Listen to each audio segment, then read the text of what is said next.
how long is a second? I mean, why is it that exact duration? To understand this, we need two separate lectures. Stay with me. First things first, the second is the base unit of time, just like the meter is for length, the kilogram for weight, and so on. As we saw in the other video, the Earth's orbit is elliptical, and this has created obstacles for timekeeping devices. Let's take it from the top. I mean, the beginning. Before clocks were invented, people measured the passage of days using shadow clocks and observing how the stars moved across the night sky. With no artificial light, humans of this period regarded day and night as two opposing realms instead of parts of the same day. Around the 20th century BC, Sumerians had developed the sexagesimal or base 60 number system that the Babylonians used to make astronomical observations. Note that this is happening before the invention of the telescope.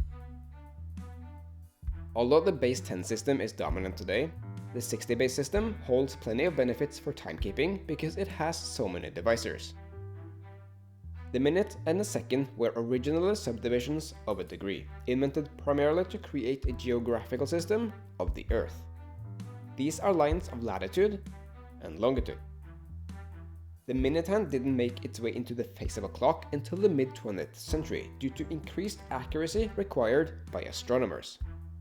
As it turns out, however, it was the Earth itself that wasn't sufficient to be the world's timekeeper. Earthquakes, moving glaciers and tides, even you and me living on it creates obstacles for precise measurements. These changes are microscopic, but they do read, so for GPS and satellites they're not accurate enough. Also, the Earth's spin is slowing down. Ephemeris time was the first dynamic timescale in history. These were annual almanacs with predictions of celestial bodies' orbital positions.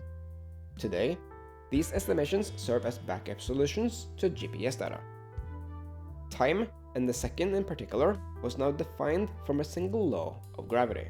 In other words, measured against the year. You might be thinking though, since we're even bringing this up, that a year isn't consistent in length either because the universe isn't consistent. We discussed sidereal time and solar time in the other video, but those are only the means to measure. Sidereal time is more accurate because it's measured with respect to far away stars, and stars, from the point of view of the Earth, appear as fixed points. Solar time, on the other hand, has wider appeal on Earth because of the sun's position in the sky and thus the seasons and all of human culture. As it turns out though, the orbit is precessing, and this means that no two reference point will ever be the same. Astronomers knew about this problem, but the changes were small and time wasn't as central in life back then as it is today, and the tropical year of 1900 was agreed upon. The other, perhaps more obvious problem was that if time was now defined from almanacs, however accurate, how do you plan to run a clock against a body in outer space?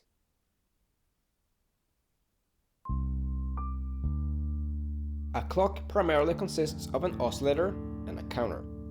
The oscillator needs to perform a repeating action at a constant rate, and a counter keeps track of how many cycles have passed. Mechanical and spring-powered clocks, for example, though better than the sundials and clepsydras, would need calibration when drifting off. The pendulum clock came in 1656 and was accurate to less than 1 minute in a day. Later that very same year, less than 10 seconds. Exactly what the oscillator might be is in theory irrelevant as long as the rate is consistent, but as we are about to find out, the faster the more accurate.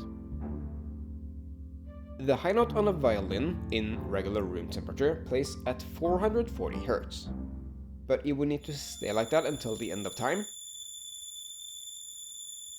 and we'd need to aim a little bit higher than 440. Quartz crystal was tested out, and they do exist, but the universe has it that any sample from the same material will still resonate at slightly different frequencies.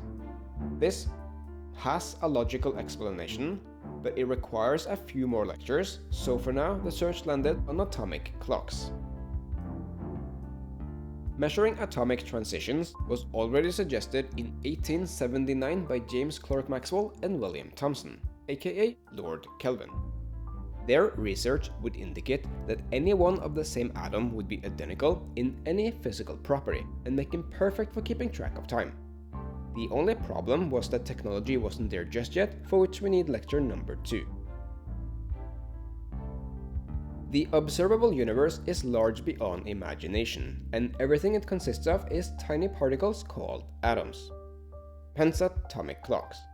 To put this to scale, a drop of water contains 5 sextillion atoms, and so tiny particles here means really, really tiny. The atom is the smallest unit of regular matter that is still recognizable as the matter.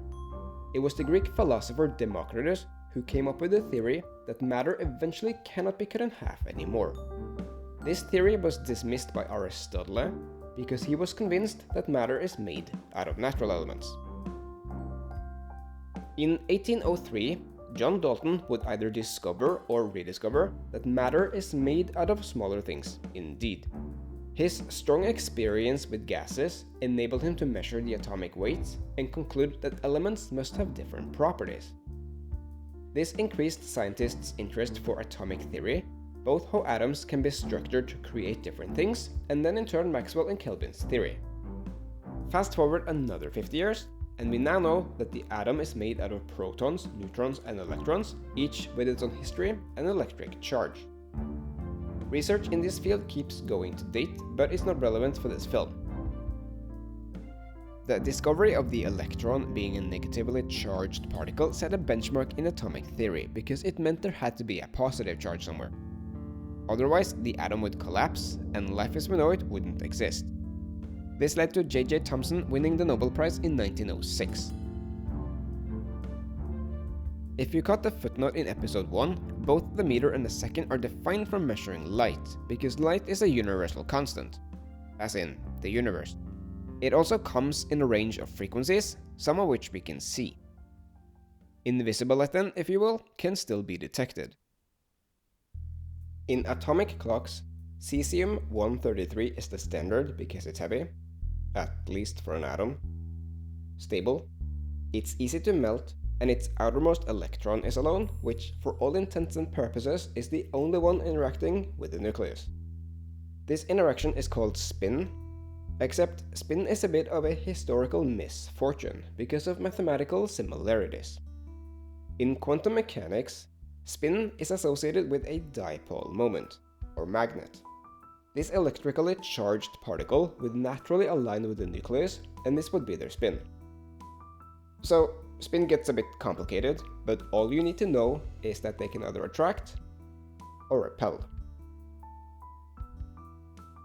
Back to measurements. An oscillator is an object whose motion can be plotted, because unlike the other units, one cannot make a physical second. Instead, we can subject the matter using microwaves tuned just right for the atom to get excited. The difference between spin up and spin down then is a burst of energy whose frequency is possible to measure.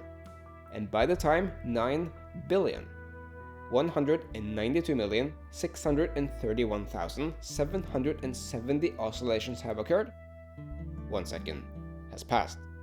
To this day, that is the definition of a second.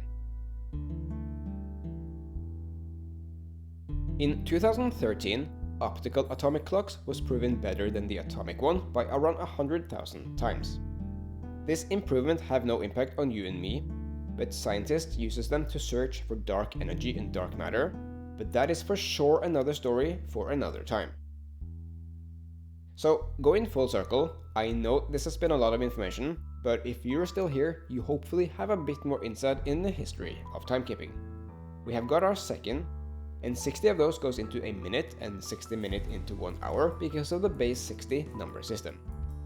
A day, on the other hand, is only 24 hours because math and reality don't go hand in hand as well as we want. In fact, 365 isn't divisible by 60 either, but really what the issue is that the number of day-night cycles going into a year is not a whole one. A tropical year is longer than 365 day-night cycles by almost 6 hours.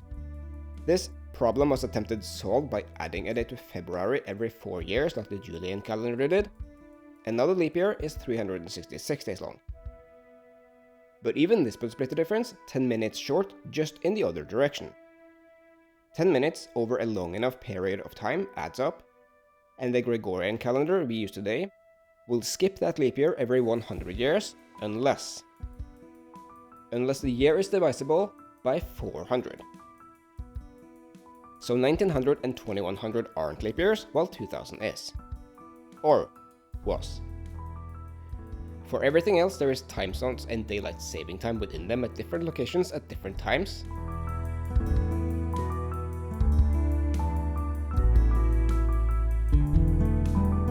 But we'll have to save that for next. Thanks for watching.